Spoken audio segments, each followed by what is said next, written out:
బాబా బాబా అంటాడు. సేమ్ అలానే ఉంది టేస్ట్. రకంగా మూతంతా అయింది బట్ స్టిల్.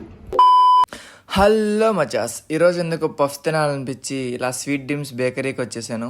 ఇది గడియార స్తంభం మెయిన్ సెంటర్లోనే ఉంటుంది అనమాట. చూసారు కదా, పఫ్లు అన్నీ అప్పుడే వచ్చున్నాయి. ఇంకా వెంటనే ఒక పన్నీర్ పఫ్, ఒక వెజ్ పఫ్, ఇంకా ఒక చికెన్ పఫ్ ఆర్డర్ తీసుకున్నాను. నాది వచ్చేసి పన్నీర్ పఫ్ అనమాట, ఎందుకంటే మనం ప్రస్తుతానికి వెజ్జే తినాలి. పన్నీర్ స్టఫింగ్ చూసారు కదా,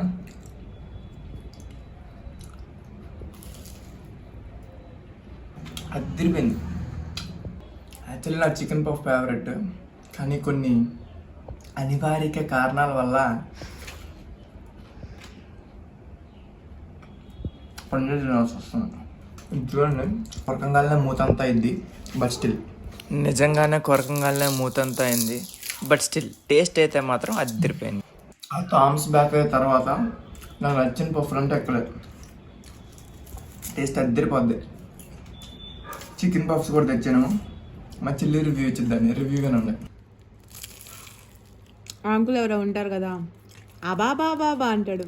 సేమ్ అలానే ఉంది టేస్ట్. కొంచెం అలా సాస్లో ముంచుకొని అలా తింటే ఆహా. అది విన్నారుగా, మీ దగ్గరలో ఉంటే దగ్గరలో లేకపోయినా వచ్చి ట్రై చేయండి, సూపర్ ఉంటాయి. అంతే, మరి రోజుకి మరో కొత్త వీడియోతో మళ్ళీ మీ ముందుకు వస్తాను. Until then take care, bye bye.